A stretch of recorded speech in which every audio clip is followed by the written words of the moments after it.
Hello పిల్లలు, welcome to my YouTube channel kids tutorials. Tenali రామకృష్ణుడి కథలు. వికట కవి. తెనాలి అనే పట్టణంలోని ఓ దంపతుల కుమారుడు రామలింగడు. రామలింగడు చదువు సంధ్యల కన్నా ఆటపాటలకే ఎక్కువ ప్రాధాన్యతనిచ్చేవాడు. నిత్యం ఆటపాటలతో పొద్దుపుచ్చుతున్న రామలింగడిని చూసి తల్లిదండ్రులు బాధపడేవారు.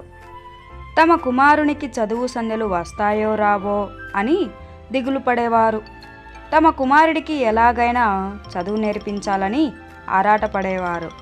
బాల్యమంతా ఆటపాటలతోనే గడిపిన రామలింగడు క్రమంగా పెరిగి పెద్దవాడుతున్న కొద్దీ తల్లిదండ్రులు ఎంతో కాలం ఉండరని, వారు లేకుంటే తాను బతకాలంటే విద్య అవసరమని, విద్య ఆవశ్యకతను గుర్తించాడు. కొన్ని విషయాలు మానవ శక్తితో సాధ్యం కావని, అందుకు దైవికమైన శక్తి ఉండాల్సిందేనన్నది రామలింగడి ప్రగాఢ విశ్వాసం. పెద్దలు దైవబలం గురించి కథలుగా చెప్పగా చాలా మార్లు విన్నందువల్ల తనకు ఆ దైవశక్తే విద్యను ప్రసాదిస్తుందని, అందుకు దైవాన్నే ఆశ్రయించాలని భావించాడు ఆయన. అనుకున్నదే తడవుగా ఆలస్యం చేయక నిష్కలమైన మనస్సుతో జగన్మాతను ఆరాధించాడు. అలా రామలింగడు రోజు అమ్మవారి ప్రార్థన చేయసాగాడు.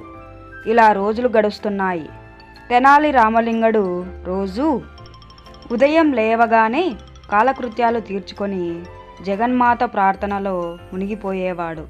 జగన్మాత ప్రార్థన తన నిత్యకృత్యాలలో భాగ్యమైపోయింది. క్రమం తప్పకుండా తదేత దీక్షతో ప్రార్థిస్తున్న రామలింగని ప్రార్థనను, నిష్కలష భక్తిని గమనించిన జగన్మాత ఓ రోజున రామలింగనికి ప్రత్యక్షమైంది.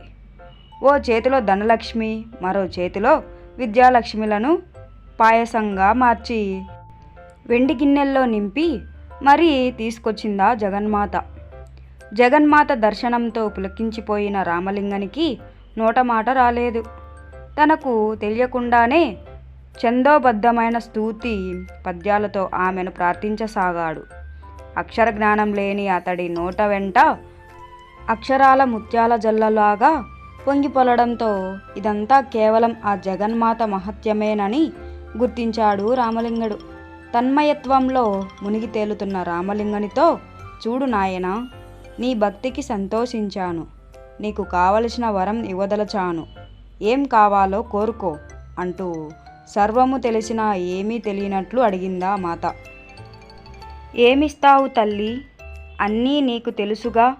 నీ బిడ్డకు కావాల్సింది నువ్వే, ఏమైనా ఇవ్వు తల్లి అంటూ దీనంగా వేడుకొన్నాడు రామలింగడు. అప్పుడు ఆ జగన్మాత, చూడు నాయనా, నా కుడి చేతి గిన్నెలో ఉన్న పాయసం విద్యాలక్ష్మి, ఎడమ చేతి గిన్నెలో ఉన్న పాయసం ధనలక్ష్మి. ఈ రెండింటిలో ఏది కావాలో దాన్ని తీసుకుని సేవిస్తే నీకు మేలు జరుగుతుందని చెప్పింది జగన్మాత. అప్పుడు ఆ రామలింగడు, తల్లి, బతికేందుకు ఈ 2 లక్ష్ములు అవసరమే కదా, అందుకే తేల్చుకోలేకపోతున్నాను. ఏది ఆ 2 గిన్నెలు నా చేతిలో ఉంచితే ఏది తాగాలో చిటికెలో తేల్చుకుంటాను అన్నాడు. వెంటనే అమ్మవారు రామలింగని కోరిక ప్రకారం 2 గిన్నెల్ని అతని చేతిలో ఉంచింది. అల్లరివాడు కొంటెవాడైన రామలింగడు వెంటనే ఆ 2 గిన్నెల్లోని పాయసాన్ని కలిపి మరీ చటుక్కున తాగేశాడు. రామలింగడు చేసిన పనికి ఆశ్చర్యపోయిన జగన్మాత కోపంగా అతడి వంక చూడడంతో తప్పును గ్రహించిన రామలింగడు జగన్మాతను శరణుకు వేడాడు. దాంతో అమ్మవారికి రామలింగడిపై జాలి కలిగి, నువ్వు చేసిన తప్పుకు శిక్ష అనుభవించక తప్పదు. కఠిన శిక్షను తగ్గించి మామూలు శిక్షను విధిస్తాను. పండితుడువైన వికటత్వంతోనే అందరి మెప్పును పొందువుగాక అని వరమిచ్చి మాయమయ్యింది. ఇక ఆనాటి నుంచి రామలింగడు వికటి కవిగా ప్రసిద్ధి చెందాడు.